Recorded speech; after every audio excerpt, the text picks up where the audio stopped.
What would you do if you saw someone sitting alone on their birthday, with nothing but a tiny cupcake and a single candle? That night, inside a millionaire's grand mansion, one maid whispered her wish into the silence, believing no one cared, no one noticed. But fate had other plans, because her boss, the man who owned everything, walked in at that exact moment and asked a question that would change both of their lives forever. "Can I sit with you?" The Harrington estate stood like a monument to wealth and silence on the edge of Boston's elite neighborhood.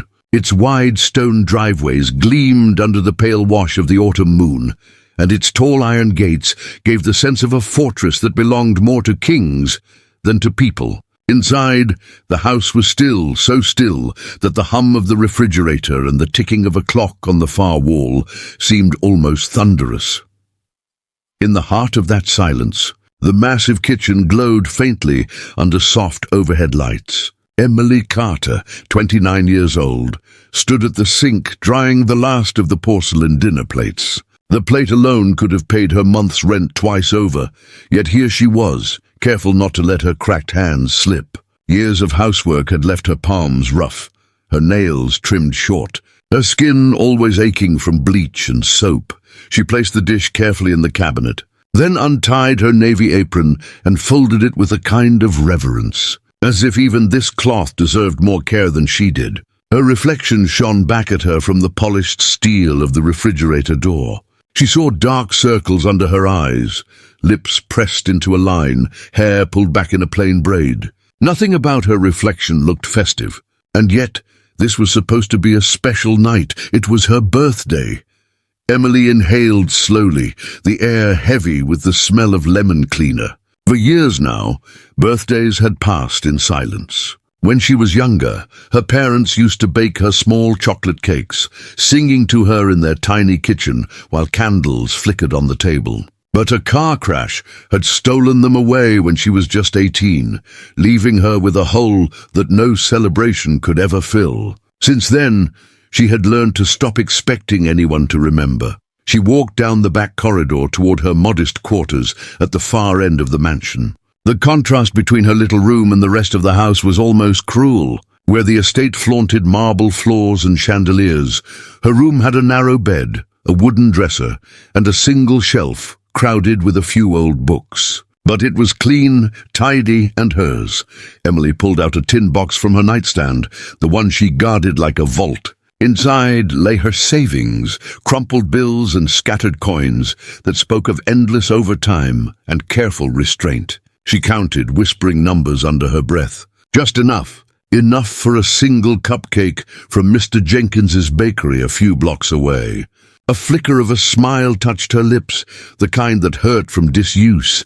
She slipped out of her uniform and into an olive-green dress, plain but neat, and draped herself in a scarf that had once belonged to her mother. Standing before the mirror, she pinched her cheeks for color and whispered to her reflection, "Happy birthday, Emily." The smile that followed never reached her eyes. The autumn night bit her skin as she stepped outside. Street lamps threw long shadows across the empty sidewalks. The Harrington neighborhood, with its towering mansions and manicured hedges, was quiet, eerily quiet. Emily wrapped her scarf tighter around her shoulders and walked quickly, her shoes tapping softly against the stone pavement, her breath misted in the cool air. And as she walked, she found herself remembering birthdays from long ago, her father's laughter, her mother's gentle voice singing, the warm scent of chocolate filling their tiny kitchen. The memory cut deep, a wound she thought had scarred over long ago. The bell above Jenkins's bakery jingled faintly as she pushed the door open. Inside, warm light spilled across shelves lined with breads and pastries, though most were already gone. Mr. Jenkins, with his kind smile and thick white mustache, was wiping down the counter. "Emily," he said in surprise, glancing at the clock. "Out so late?" Her eyes fell on the last cupcake in the display case, a vanilla one topped with pink frosting. She hesitated, then murmured, "It's my birthday." The old baker's face softened immediately. "Well, why didn't you say so? Birthdays deserve something sweet." He placed the cupcake into a small box and before closing it, tucked a tiny white candle inside. On the house. "Make a wish." Emily's throat tightened. She shook her head, but he waved her off. "Go on now." "A birthday's no time to argue about pennies." She clutched the box to her chest the whole walk back, guarding it from the wind, as if it were treasure.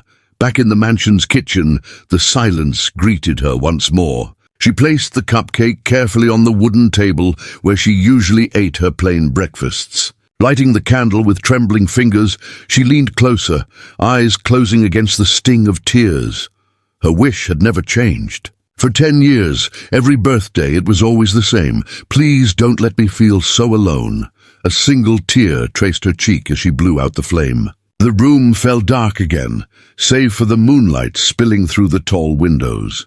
She took the smallest bite of the cupcake, its sweetness mixing with the salt of her tears, and then, outside, a black Cadillac rolled up the long driveway. Daniel Harrington stepped out, shoulders tense, his Italian leather shoes crunching softly on the gravel. His day had been brutal. 12 hours of meetings and arguments, his tie hanging loose, his hair flecked with grey at the temples. For most of Boston, he was the untouchable tycoon, the man who owned half the city's hotels. But here, alone in the night, he was just a man worn down by his own empire. He paused when he noticed a faint flicker in the kitchen window, like candlelight. Strange. All the staff should have gone hours ago. Curiosity tugged at him, and instead of heading to the front door, he followed the side path lined with jasmine. As he drew closer, he saw her, through the window. Emily sat at the table with a single cupcake lit by a lone candle. The glow painted her face with soft gold, highlighting the tears shining on her cheeks. She closed her eyes, whispered a wish he could not hear, and blew out the flame. Daniel froze. The image struck him like a blow to the chest. She looked so small, so heartbreakingly alone in that massive kitchen built for grand feasts and champagne.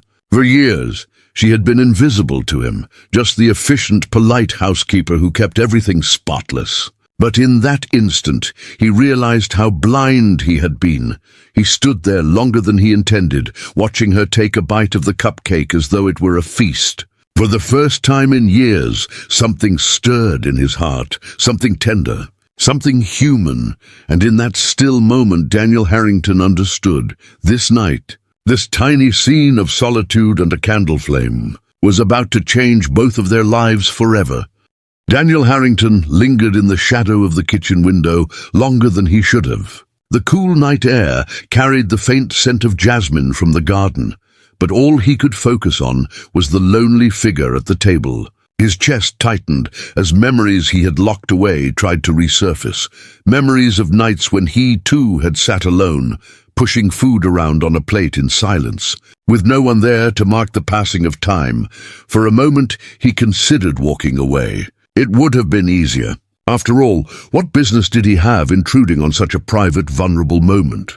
Yet something rooted him to the spot. Something in the way Emily's shoulders slumped, in the way she wiped at her cheeks quickly, as if embarrassed by her own tears, held him there.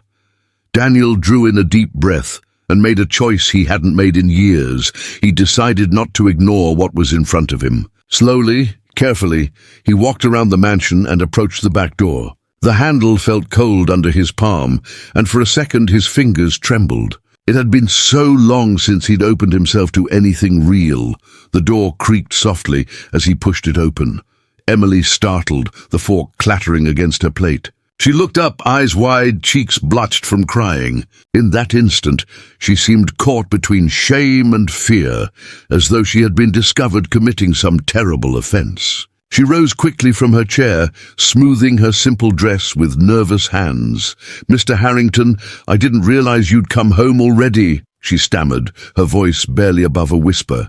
I was just—" Her gaze flickered toward the cupcake. Its candle melted into a tiny puddle of wax. Daniel stepped inside, shutting the door behind him. The kitchen felt different tonight, warmer somehow, though perhaps that was just the flame that still lingered in his mind. He studied her face, the way her eyes refused to meet his. and spoke in a tone far gentler than the one he used in boardrooms. "You don't have to explain." "Emily," she blinked, confused, her hands twisting together. "I'm sorry if I overstepped using the kitchen like this. I'll clean everything up right away." Daniel's gaze drifted to the cupcake, then back to Herm. He took a step closer, lowering his voice. "Was it your birthday?" Emily's throat tightened. She nodded faintly, eyes cast down. "Yes, sir, but it's nothing. Just another day." Something in those words hit Daniel harder than he expected. Just another day. He thought of the birthdays he had passed in silence, the ones after his wife's accident, when he'd buried himself in contracts to drown out the emptiness. For him, it had been a choice, a wall he built willingly. But for Emily, he realized it was circumstance, fate, life's cruelty. "You shouldn't have to celebrate alone," he said quietly. Emily's head snapped up, her brown eyes wide with disbelief. For a heartbeat, she almost thought she had misheard him. Never in all her years of working for him had Daniel Harrington spoken to her in such a way. Her lips parted, but no words came out. Daniel glanced at the chair opposite hers. Slowly, deliberately, he removed his jacket and draped it over the backrest. "Do you mind if I sit with you?" The question hung in the air like an impossible thing. Emily's heart pounded against her ribs. Sit with me? He was her employer, the man whose presence filled newspapers and whose name carried power in every corner of the city. And yet here he was, asking permission to share a seat at her humble birthday table. "I don't think that's appropriate, sir," she whispered. "You're my boss, and I'm just Emily," he interrupted softly. "And tonight I'm not your boss. Tonight I'm just a man who doesn't want to be alone either." Her breath caught. The sincerity in his eyes unsettled her more than any stern command he had ever given. She didn't know what to say, so she said nothing at all. Instead, she lowered herself back into the chair, her fingers gripping the edge of the table as if bracing for a storm. Daniel eased into the seat across from her. The chair creaked faintly under his weight, and for a moment the two of them sat in silence. The cupcake between them looked almost ridiculous, dwarfed by the size of the polished wooden table. And yet in that moment, it was the most significant thing in the room. "How old are you?" Daniel asked, his voice casual, as though they were two friends chatting instead of employer and employee. Emily hesitated, then whispered, 29. A ghost of a smile touched his lips. "Happy birthday, Emily." Her eyes shimmered again, but she bit her lip to hold back the tears. No one had said those words to her in years. "And you, sir?" she asked hesitantly, surprising herself. "When's your birthday?" Daniel chuckled softly, though it was a sound tinged with sadness. 43. It was 2 months ago. I spent it alone in my office until 2 in the morning. Emily stared at him, stunned. The man who had everything, money, power, influence, yet he had celebrated his birthday the same way she had, alone. "I'm sorry," she murmured. "No one should have to spend their birthday like that." The words struck him deeply. No one had ever pitied him for his loneliness before. Most people only saw the fortune, the empire, the name. But Emily had seen past it instantly. "Neither should you," he replied gently. They sat in silence again, but this silence was different. It wasn't the hollow quiet of an empty house. It was charged, alive, filled with words unspoken. Emily, gathering courage she didn't know she had, slid the cupcake slightly across the table. With trembling fingers, she cut a small piece and pushed it toward him. "Would you like to share?" Daniel looked at her, genuinely startled. No one had offered him something so simple, so pure in years. He accepted the fork she held out, and when their fingers brushed, a spark of something unfamiliar passed between them. He took a bite.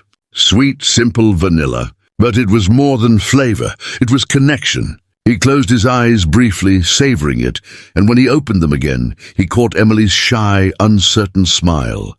"It's delicious," he said. Her cheeks flushed pink. "It's from Jenkins's bakery. He always makes the best cakes." Daniel found himself staring at her longer than he should have.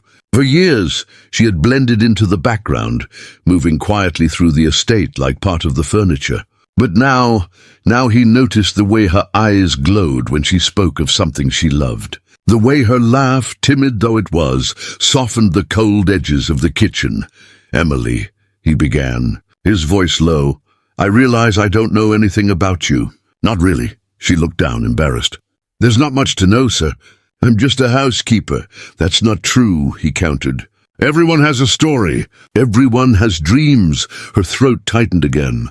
She wanted to tell him that her dreams had died years ago, that she'd buried them along with her parents. But his gaze was steady, expectant, urging her to speak. And before she could stop herself, she began. She told him about the little town where she grew up, about the fields of corn her father tended, about her mother's laughter when she baked birthday cakes from scratch. She told him about the accident, about selling their home, about arriving in Boston with nothing but a suitcase and a desperate need to survive. Her voice trembled, but Daniel listened with a patience she had never expected from him. For the first time in years, Emily felt truly seen. When she finally fell silent, Daniel leaned forward, his grey eyes soft with something that looked almost like grief. "You've carried so much," he said quietly, "and yet you're still standing. That makes you stronger than most people I know." Her lips parted, stunned by the unexpected kindness. "You deserve more than this," he added, gesturing around the kitchen. "More than a lonely cupcake at midnight." Emily shook her head quickly. "Please don't say that. I'm grateful for what I have. This job keeps me safe. It puts food on my table. That's enough." But Daniel could see the cracks in her words, the way her eyes betrayed a longing for something she didn't dare admit. And in that moment, he made himself a quiet promise. He would not let this woman fade back into the shadows of his life. For the first time in years, Daniel Harrington felt alive. The night inside the Harrington mansion stretched on, but for Daniel and Emily, time seemed to pause. The faint hum of the refrigerator, the occasional crackle of the old wooden beams overhead, and the distant rustle of leaves outside were the only sounds that filled the vast silence. Yet between them, something far louder pulsed, a quiet awareness that neither of them dared put into words. Emily's hands fidgeted with the edge of her scarf. She wasn't used to attention, certainly not from Daniel Harrington. For 5 years, he had passed her in the halls with polite nods, brief instructions, or sometimes no words at all. He was the kind of man people whispered about, stern, calculating, always 2 steps ahead in the business world. To Emily, he had been a figure out of reach, like a portrait on a wall, untouchable, distant. And now here he was, sitting across from her at the same wooden table where she ate her solitary breakfasts. Without his jacket, his sleeves rolled up, his tie loosened, he didn't look like the billionaire hotel magnate she saw in magazines. He looked human. Tired, yes, but also strangely vulnerable. Daniel leaned back in his chair, his eyes studying her face as though memorizing every line. He didn't know why he was so captivated. Perhaps it was the sight of her blowing out that candle alone. Perhaps the raw honesty of her story. Whatever it was, it had cracked something inside him. A wall he thought was unbreakable. "You know," he said after a long pause, his voice softer than usual, "I've spent years in this house surrounded by people, and still, I've never felt more alone." Emily's heart skipped. She hadn't expected him to confess something like that. She dared to meet his gaze, those storm-grey eyes that seemed to hold an entire world of unspoken regrets. "I'm sure you have friends," she said carefully. "Family, people who care about you." Daniel shook his head slowly. "My parents passed years ago. I have a brother, but he's more interested in my money than in me." "Friends." He gave a humorless laugh. "In my world, friends are just business associates waiting for a deal. And as for family," his jaw tightened, the lines around his mouth deepening. "My wife died 3 years ago. A car accident." Emily's breath caught. She hadn't known. She remembered glimpses of a smiling woman in photographs on the hallway walls when she had first started working here. But she had never asked. She thought the woman was simply away, or maybe divorced. Now she understood the hollow look Daniel sometimes carried in his eyes. "I'm sorry," she whispered, her voice breaking with sincerity. "I didn't mean to." "You don't have to apologize." Daniel interrupted gently. "It's not something I talk about, ever." For a moment silence returned, heavy and aching. Emily folded her hands in her lap, unsure of what to say. But then Daniel surprised her again. "I see her in small things," he admitted, his voice low, as if confessing a secret he hadn't told anyone. "In the way the garden smells after rain. In the piano keys she used to play on Sundays. In every empty chair at the dining table." He glanced at the cupcake on the table. "And tonight, when I saw you sitting here alone, I saw myself." Emily's throat tightened, tears pricking at the corners of her eyes. She had spent so long being invisible that the idea of someone, especially him, seeing her so clearly felt almost unbearable. "You shouldn't have to carry that alone," she said softly. Daniel's gaze lingered on her. "Neither should you," her heart hammered. The way he looked at her made her feel exposed, like he could see every fragile piece of her soul. She wanted to retreat, to hide behind the safe walls she had built, but something inside her resisted. Something whispered that maybe, just maybe, she could let him in. "I don't know what to say," she murmured. "You don't have to say anything," Daniel replied. "Just let me sit here with you," and so they did. For a long while they sat in silence, sharing bites of the cupcake. Daniel told her it was the best thing he'd eaten in weeks, and Emily laughed softly, the sound surprising even herself. He asked about her favorite books, her favorite meals, the little things no one had ever cared to ask. And Emily, hesitantly at first, began to answer. She told him about the poems she sometimes read before bed, about her love for jasmine tea, about how she dreamed as a child of becoming a teacher before life had forced her into housework. Her voice trembled with vulnerability, but Daniel listened with genuine interest, leaning closer with every word. At one point he reached across the table, his fingers brushing against hers. The touch was light, almost accidental, but it sent a jolt through both of them. Emily's breath caught, and Daniel quickly withdrew, though his eyes lingered on her hands as though memorizing them. "You have strong hands," he said quietly. "Hands that work, hands that build. They're beautiful." Emily flushed, pulling her hands back into her lap. No one had ever called them beautiful before. To her, they were reminders of endless scrubbing, calluses, and sacrifice. Yet the way Daniel said it made her believe it, if only for a moment.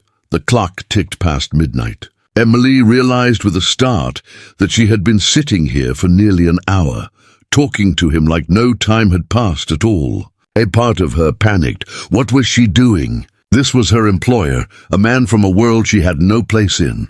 She rose abruptly, her chair scraping against the floor. "I should go," she said quickly. "It's late, and I have to be up early." Daniel stood too, his expression unreadable.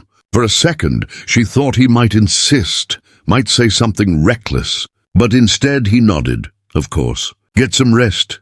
His voice was calm, but his eyes told another story, eyes that seemed reluctant to let her go. Emily gathered the small box of crumbs, her scarf slipping from her shoulders as she moved. Daniel picked it up and draped it gently back around her, his fingers brushing the back of her neck. The touch was brief, but it lingered long after he let go. "Happy birthday, Emily," he said once more, softer this time. Her throat tightened. She nodded quickly, unable to speak, and hurried out of the kitchen toward her room. Daniel remained standing by the table long after she left, staring at the melted candle stub still fixed in the cupcake. He had no idea why this night mattered so much, why her tears had struck him so deeply. But he knew one thing with absolute certainty. He couldn't go back to seeing her as invisible. Something had shifted, something had begun. The morning sun broke gently over the Harrington estate, painting the marble walls in pale gold. Outside, gardeners trimmed hedges in perfect symmetry, while a few sparrows chirped in the distance. Inside, however, the atmosphere was not its usual hollow silence. Something had shifted, something neither Daniel nor Emily could quite explain. Emily woke earlier than usual, though she had barely slept at all. The memory of the previous night lingered like a dream she wasn't sure had been real. She replayed every word, every look, every fragile moment of sitting across from her employer while sharing a single cupcake. Her heart still raced when she thought about it, yet fear crept in too. What if I misread everything? What if it was just pity? What if I crossed a line I shouldn't have? She shook her head quickly, pulling her uniform from the dresser. It didn't matter. Whatever had happened, it was over now. Today she was just the housekeeper again, invisible, professional, safe. She tied her apron tightly and stepped into the long corridor, forcing herself into routine. The dusting, the mopping, the quiet labor of making the mansion shine, these were things she understood. But when she entered the kitchen, she froze. Daniel Harrington was already there. He sat at the wooden table, the very same where they had spoken the night before, with 2 steaming mugs of coffee in front of him. He wasn't dressed in his usual suit. Instead, he wore a crisp white shirt, sleeves rolled up, his tie nowhere in sight. For a moment, he looked less like the untouchable tycoon and more like a man trying to remember how to live. "Good morning, Emily," he said, his voice calm but warm. Emily blinked, startled. In 5 years, he had never greeted her like that. Not with her name, not with that kind of gentleness. She hesitated, glancing toward the sink. "Good morning, sir." "I didn't know you were Daniel," he interrupted softly. Her heart skipped. "Sir?" He smiled faintly. "Call me Daniel, at least when it's just the 2 of us." Emily's cheeks burned. I couldn't. It wouldn't be appropriate. He finished for her, his smile deepening. "Maybe not. But last night felt different. And I don't want to go back to pretending you're invisible in this house." She swallowed hard, torn between the safety of formality and the dangerous warmth of his words. Slowly she lowered her gaze and murmured, "Good morning, Daniel." Something in him eased at the sound, as though a weight he had carried for years had lifted, if only slightly. He gestured to the chair opposite him. "Sit, have coffee with me." Emily hesitated. Every instinct screamed at her to decline, to run, to fold herself back into the background. But another part of her, the part that had wished on a candle flame the night before, longed to say yes. Carefully, she sat. The coffee was strong, rich, and far better than what she usually brewed for herself in her small room. She wrapped her hands around the mug, letting the warmth seep into her fingers. Daniel studied her across the table. "I realized something last night," he began slowly. "In 5 years, I've learned nothing about you. Not really. And that bothers me." Emily's brows furrowed. "Why would it bother you?" "I'm just the help." He leaned forward slightly, his gray eyes sharp with conviction. "Don't ever say that again. You're not just anything." The intensity in his tone made her breath catch. She looked down quickly, her fingers tightening on the mug. "It's the truth," she whispered. "This is the only life I know. Working in houses like this, cleaning up after people who have everything." Daniel's voice softened. "And yet, you carry yourself with more dignity than most of the people I do business with. That says something." She dared a glance at him, her cheeks warming under his gaze. "Why are you saying these things to me?" "Because they're true," he replied simply. "And because I don't want last night to be the only time you feel seen." Emily's chest tightened, her emotions warring inside her. Part of her wanted to believe him, to hold on to the fragile hope his words offered. But another part warned her of the danger. Men like Daniel didn't notice women like her. Not truly, not for long. "Daniel," she whispered, her voice trembling, "this isn't safe. For you, for me. People would never understand. Let them not understand," he said firmly. "I'm tired of living my life for appearances." "Aren't you?" She opened her mouth, then closed it again, unable to answer. Just then, the silence was broken by the sound of footsteps echoing in the hall. Emily jolted, leaping from her seat. Instinct took over. She grabbed her cleaning rag and busied herself at the counter, her back stiff with tension. A junior butler entered, pausing briefly at the sight of them. His eyes flicked between Emily and Daniel, suspicion flickering for a split second. But Daniel's commanding presence quickly smothered it. "Leave us," he ordered curtly. "Yes, Mr. Harrington," the butler muttered, retreating swiftly. Emily's pulse thundered. She kept her back to Daniel, afraid to meet his eyes. "Do you see?" she said quietly, almost angrily. "Even sitting with you like this makes people talk." Daniel rose from his chair, his footsteps measured as he approached. He stopped a few feet behind her, respecting the invisible wall she had thrown up. "Emily," he said softly, "do you think I care what they say?" She closed her eyes. You should. You have an empire to protect, a reputation. And what about you, he asked. Don't you deserve more than a life of whispers in hallways and lonely birthdays? Her shoulders shook, though she refused to turn. I don't deserve anything more. Not from you. Daniel's chest ached at her words. He wanted to reach out, to turn her toward him, to make her see what he saw. But he held back, knowing she needed space. You're wrong, he murmured. You deserve everything, and I intend to prove it. Emily spun around at that, her eyes blazing with fear and confusion. Don't make promises you can't keep, Daniel, please. I can't survive being disappointed again. He looked at her then, really looked, and saw the truth etched into her face. A lifetime of being let down, of being left behind. And in that moment, he made a silent vow. He would not be another ghost in her story. The tension between them crackled like electricity, heavy and unspoken. Neither dared take the final step forward, but both knew something had changed irrevocably. From that day on, nothing in the Harrington mansion would ever feel the same again. The following days unfolded like a slow storm inside the Harrington estate. Quiet on the outside, but with invisible currents building strength beneath the surface. To anyone else, life in the mansion seemed unchanged. The polished marble floors gleamed, the chandeliers sparkled at dusk, and the staff went about their duties with the precision of clockwork. But between Daniel and Emily, nothing was the same. Emily tried desperately to retreat into routine. She cleaned the library shelves, polished the banisters, prepared linens, all with the same careful diligence she had always shown. Yet she found herself distracted, her thoughts circling back again and again to the kitchen table, the coffee mugs, and the way Daniel's eyes had looked when he told her she wasn't invisible. She shook her head, scolding herself. It's not real. It can't be real. But then there were the moments she couldn't ignore.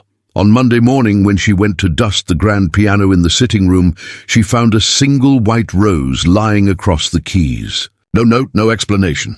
She froze, staring at it, her hands trembling as though she had discovered a forbidden secret. She almost threw it away, but something in her heart made her tuck it gently into her apron pocket. On Tuesday, she returned to her quarters after finishing the laundry to find a small, leather-bound book on her pillow. Inside, in neat handwriting she immediately recognized as Daniel's, were the words, "For the woman who deserves poetry more than silence." It was a collection of Emily Dickinson poems, old and worn, but lovingly kept. She ran her fingers over the pages, tears pricking at her eyes. On Wednesday, he began taking his breakfast in the kitchen instead of the formal dining room. At first, Emily thought it was coincidence, but then he looked up at her while she poured his coffee and said softly, "I prefer the company here." Her hands shook so badly she nearly spilled the cup. Each day brought something, small, deliberate gestures that unsettled her carefully built walls. And though Emily told herself she wanted to ignore them, her heart betrayed her. She found herself listening for his footsteps in the hall, noticing the way his laughter sounded when he spoke with his assistant on the phone, even catching herself smiling at the memory of his voice saying her name. But with every tender moment came fear. She knew the whispers of the world, the cruel judgment that would come if anyone saw her as more than a housekeeper. She knew what people said about women like her, poor, invisible, daring to dream of anything beyond survival. And more than anything, she knew how fragile hope could be. Daniel, on the other hand, was changing in ways that startled even him. For years, his life had been measured in contracts, board meetings, and endless expansion. He had become a man defined by his empire, not his soul. Yet now he found himself distracted in ways his colleagues noticed. During one board meeting, as executives debated the renovation budget for one of his hotels, Daniel sat staring blankly at the table, his mind drifting back to the sight of Emily's hands smoothing her scarf in the kitchen. His assistant had to call his name twice before he realized everyone was waiting for his approval. He gave it absently, then dismissed the meeting altogether. His managers exchanged baffled glances. Later, alone in his office, Daniel sat at his massive desk but could not focus on the piles of documents. He leaned back, running a hand through his hair. What's happening to me? He wondered. He had built an empire on control, discipline, and distance. Yet with Emily, all of that seemed to unravel. And strangely, he didn't mind. By Thursday, he made a decision. He would no longer keep their connection in stolen moments and unspoken gestures. He wanted to show her, truly show her, that she mattered. That afternoon, Daniel returned home earlier than usual. Emily was in the library, dusting the shelves, when she heard his footsteps behind her. She turned, startled, nearly dropping the feather duster. "Mr. Harrington," she said quickly, her voice stiff. She had promised herself to use the formal address again, to rebuild the walls she felt crumbling. "Daniel," he corrected gently, his tone warm but insistent. "Please," her heart stuttered. She opened her mouth to protest, but he stepped closer, holding something in his hand. A small velvet box. Emily's stomach dropped. "What is that?" she whispered. He opened it slowly, revealing not jewelry but a simple silver key. "This," Daniel said, his voice low but steady, "is the key to the East Garden. It's been locked for years. No one goes there anymore. It was my wife's favorite place, and after she died, I closed it off. I couldn't bear to see it." He paused, his eyes heavy with memory. "But I want you to have it. It should be cared for, loved again. And I believe you're the one to bring it back to life." Emily stared at the key, her breath shallow. It wasn't wealth he was offering. It wasn't a trinket to impress. It was something far more intimate, trust.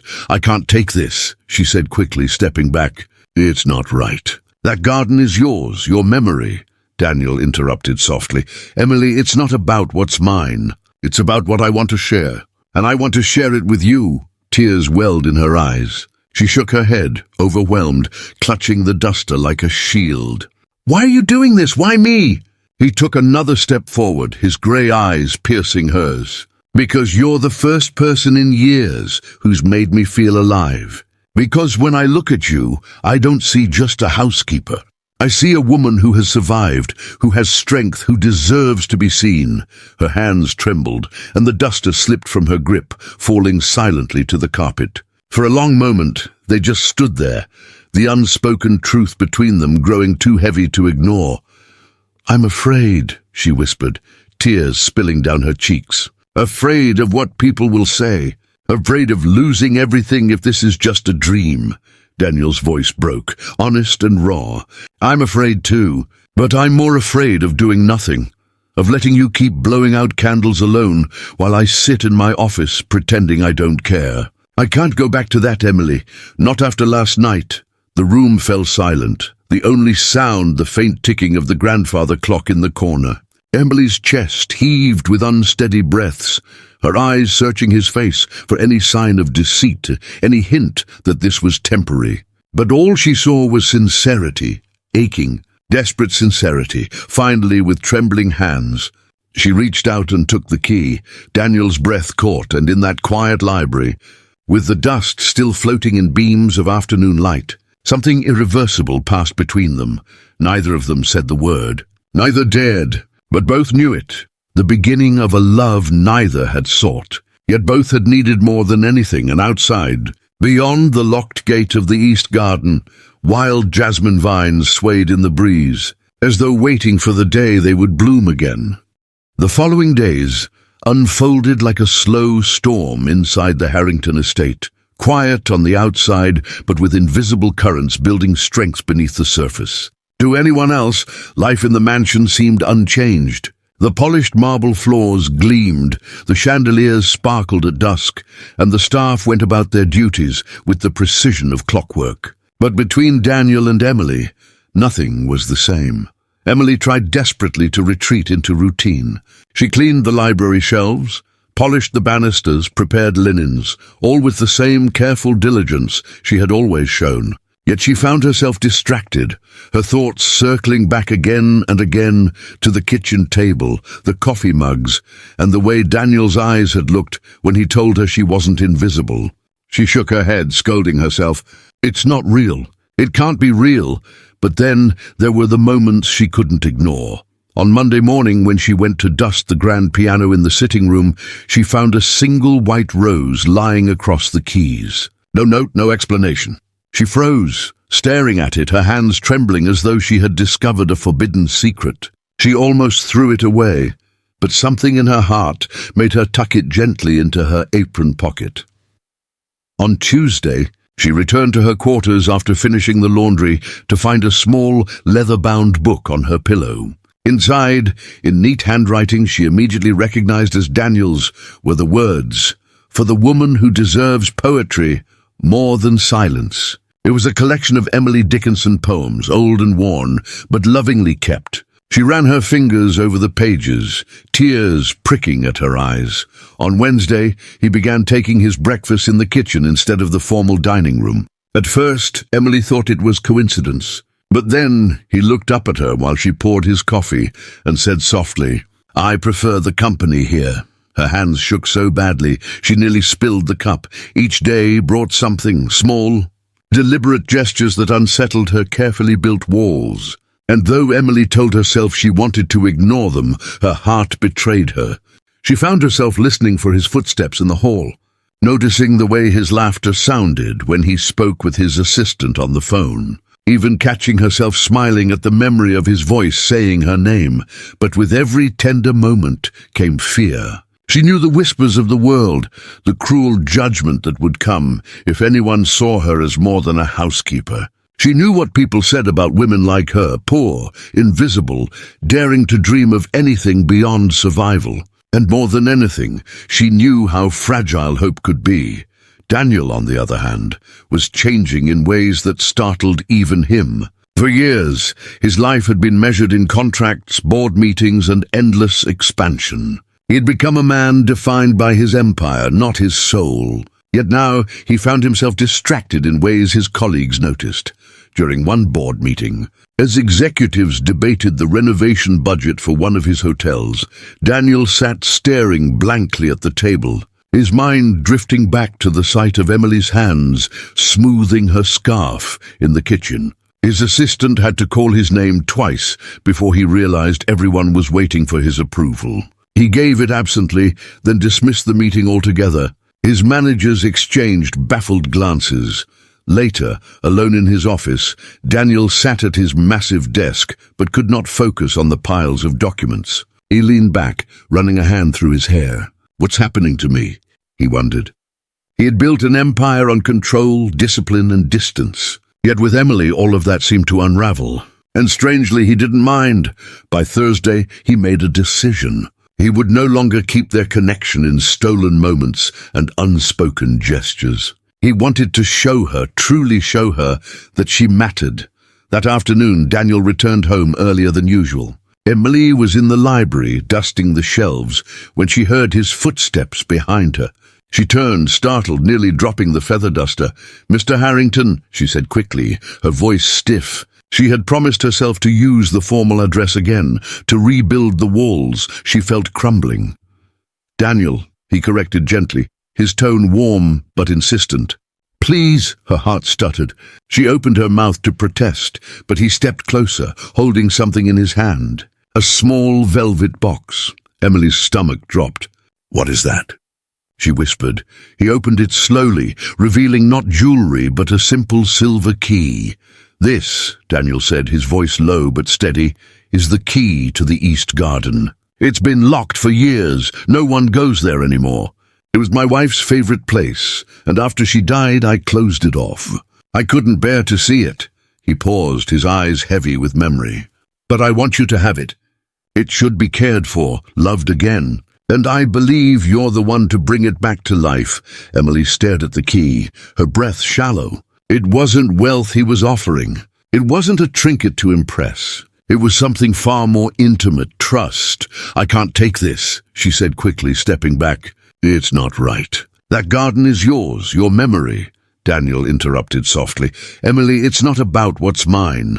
It's about what I want to share. And I want to share it with you." Tears welled in her eyes. She shook her head, overwhelmed, clutching the duster like a shield. "Why are you doing this? Why me?" He took another step forward, his grey eyes piercing hers. Because you're the first person in years who's made me feel alive. Because when I look at you, I don't see just a housekeeper. I see a woman who has survived, who has strength, who deserves to be seen. Her hands trembled, and the duster slipped from her grip, falling silently to the carpet. For a long moment, they just stood there, the unspoken truth between them growing too heavy to ignore. "I'm afraid," she whispered, tears spilling down her cheeks. "Afraid of what people will say. Afraid of losing everything if this is just a dream." Daniel's voice broke, honest and raw. "I'm afraid too, but I'm more afraid of doing nothing, of letting you keep blowing out candles alone while I sit in my office pretending I don't care. I can't go back to that, Emily, not after last night." The room fell silent, the only sound the faint ticking of the grandfather clock in the corner. Emily's chest heaved with unsteady breaths, her eyes searching his face for any sign of deceit, any hint that this was temporary. But all she saw was sincerity, aching, desperate sincerity. Finally, with trembling hands, she reached out and took the key. Daniel's breath caught, and in that quiet library, with the dust still floating in beams of afternoon light, something irreversible passed between them.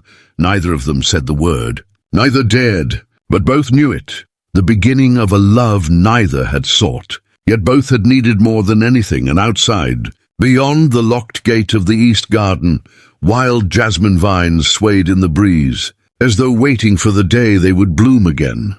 The Harrington estate was no stranger to whispers. In a house with so many eyes and ears, maids, butlers, gardeners, drivers, it was impossible to hide every detail. Secrets had a way of seeping into the marble walls and echoing through the grand corridors. For years, Daniel Harrington had lived above those whispers, untouchable, too powerful to be questioned. But now, the smallest changes in his behavior began to stir curiosity.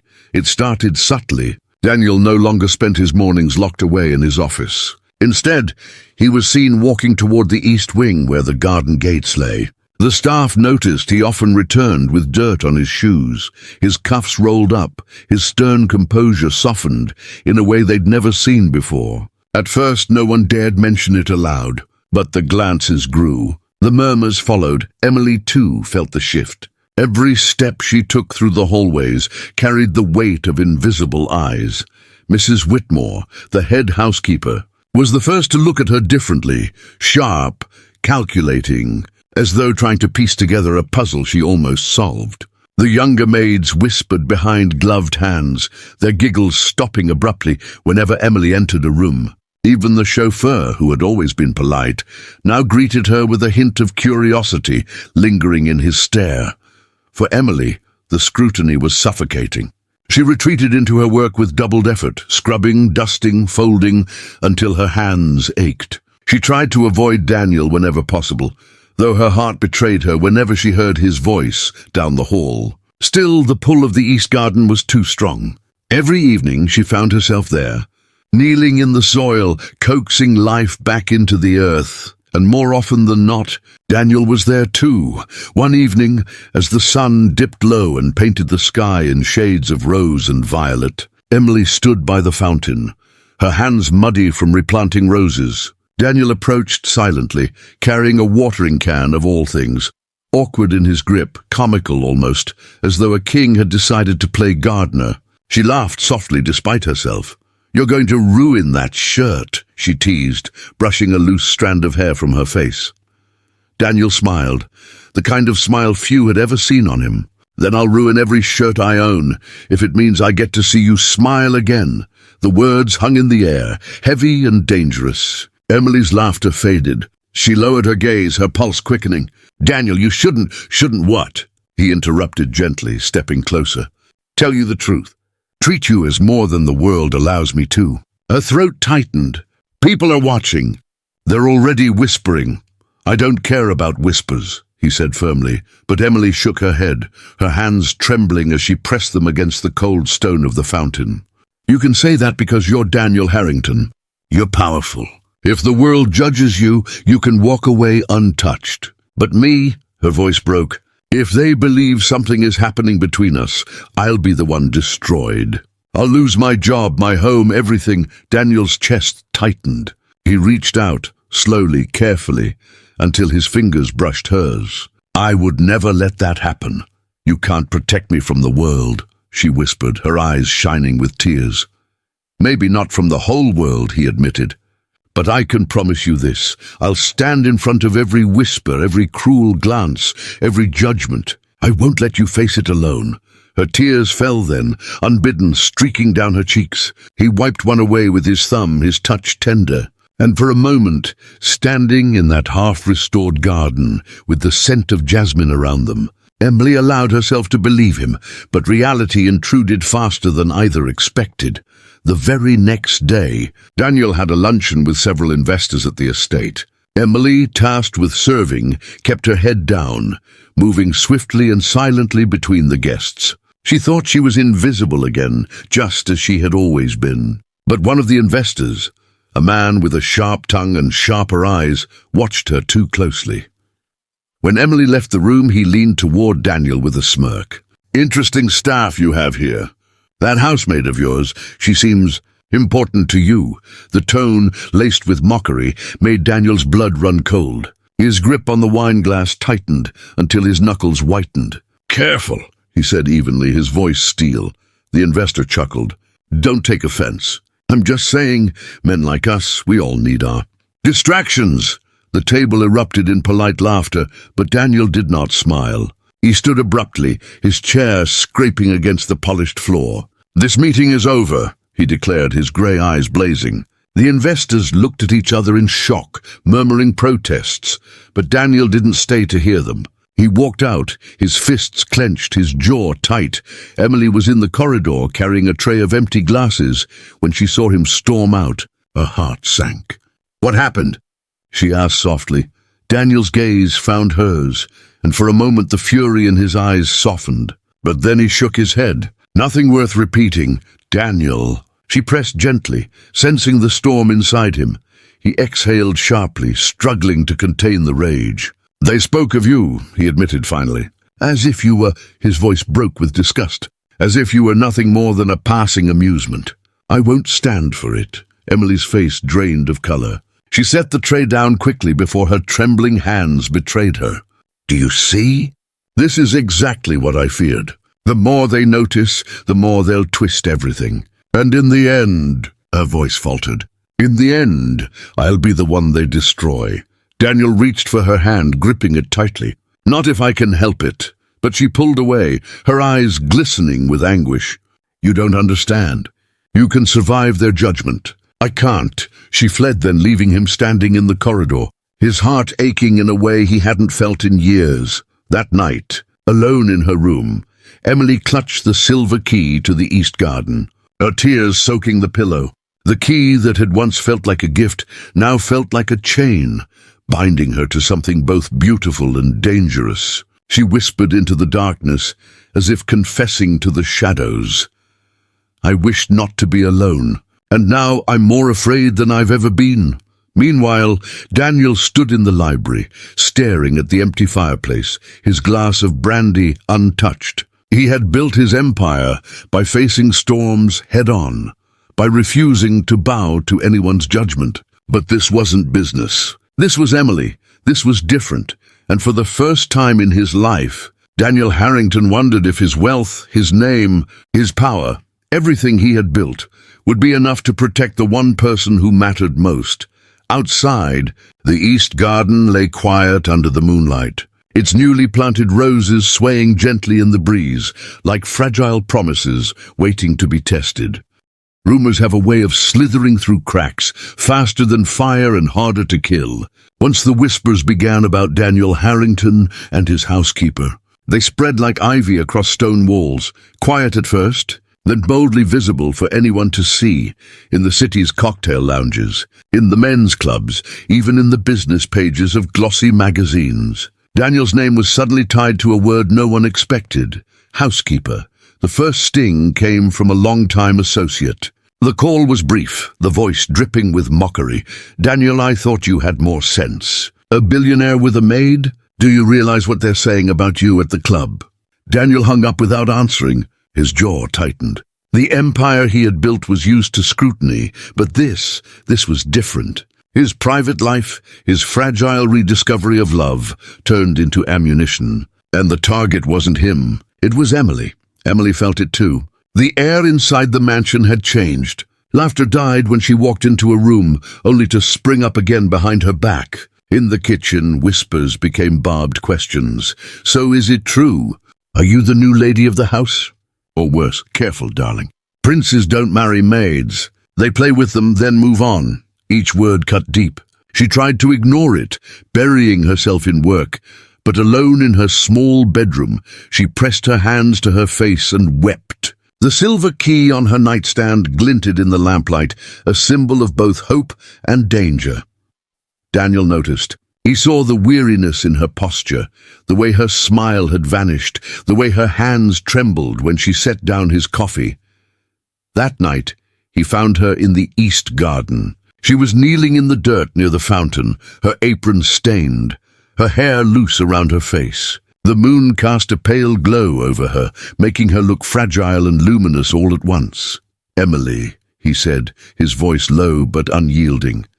"I can't let them define us. Not the staff, not the investors, not the world." She froze, then shook her head. "But they will, Daniel. And when they do, it won't be you who suffers, it'll be me. I have no money, no name, just me. And they'll tear me apart." Daniel stepped closer, his eyes burning with something between fire and tenderness. "Then let me be your shield. Let me stand where the arrows fall. I've spent years hiding behind walls of stone and glass. You're the first sunlight that's broken through. Don't ask me to give that up." Emily's throat ached with unshed tears. "You don't understand how dangerous this is. For you, for me, for both of us." "Then let it be dangerous," he whispered, leaning closer. "Better to live dangerously with truth than die quietly with lies." Her resolve broke. She sank down by the dry fountain, tears streaking her cheeks. Daniel knelt beside her, taking her trembling hands in his. For a long moment, the mansion, the city, the entire world seemed to vanish. There was only the forgotten garden, the broken fountain, and two souls clinging to each other against the weight of everything pressing in from outside. The breaking point arrived on a storm-soaked Thursday night. The city skyline was blurred by rain, sheets of water pounding against the Harrington estate's tall windows. Inside the marble halls, tension had become a living, breathing thing. Emily moved like a shadow, her chores finished hours earlier, but she couldn't find rest. Every whispered rumor had grown louder. Every step in the corridors felt like walking across glass. That afternoon, Daniel's board of directors had summoned him. The meeting was brutal. Men in suits leaned forward, their voices sharp, their words dripping with warning. "Daniel, your personal affairs are bleeding into business. Investors are nervous. You're risking $1 billion empire over a maid. If you don't put an end to this distraction, we'll be forced to reconsider your leadership." The words rattled through Daniel's head like gunfire long after the meeting ended. He hadn't answered them. He couldn't, because the truth was simple. He would rather lose an empire than lose Emily. That night, when he entered the East Garden, he found Emily already there. The fountain, once cracked and dry, now carried water again. She had convinced the groundskeeper to restore it. Its soft trickle filled the night air, mingling with the thunder outside. Emily sat on the stone bench, her face pale, her eyes distant. She looked up when Daniel approached, and he immediately knew she'd heard the whispers too. "They won't stop, Daniel," she said quietly. "Your friends. Your board. The staff. They're going to force you to choose." Daniel's heart twisted. "Then I'll choose. And it won't be them." She shook her head fiercely, tears threatening to fall. "Don't you see? If you do that, you'll lose everything you've built. Your company, your reputation. Maybe even the respect of the whole city. And it'll be because of me." He dropped to his knees before her, rain dripping from his hair onto his shirt, his hands gripping hers. "Listen to me.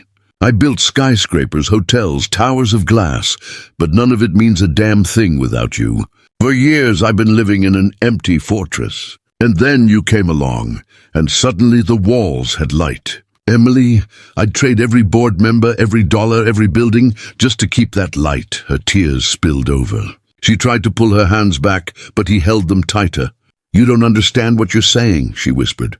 When this world turns against me, and it will, I have nowhere to run. No family, no shield. I'll be destroyed, Daniel. Then let me be the shield, he said fiercely.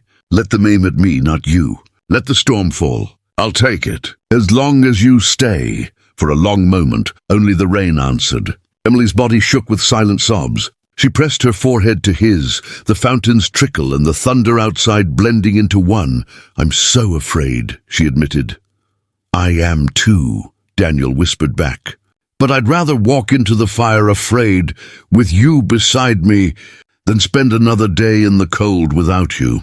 The following morning, Daniel made his decision public. At a press conference meant for a new hotel launch, the journalists were hungry for blood. Questions flew like arrows. Mr. Harrington, are you romantically involved with your housekeeper? Is this appropriate for a man of your status? Do you think this is damaging your company's image? Daniel stood tall at the podium, the storm from the night before still echoing in his veins. Cameras flashed. Reporters leaned forward. Investors shifted in their seats. He took a breath and said, clear and steady, yes, I am. And I won't apologize for it. The room erupted. Reporters shouted over one another. His board members paled, some standing in shock. But Daniel didn't flinch. This woman is more than a title, more than a rumor. She is the reason I'm alive in more ways than I can explain. You want to write headlines? Write this one. Daniel Harrington chooses love over empire. And I'll stand by it every day of my life. The chaos was deafening. But in that chaos, Daniel felt free. For the first time in years, he wasn't hiding. Back at the estate, Emily watched the press conference from a small television in her room. Her hands covered her mouth as tears streamed down her face. He had done it. He had stood before the world and chosen her, but she also knew the storm was far from over, because love like this came with a price. And the world had just decided it wanted to collect.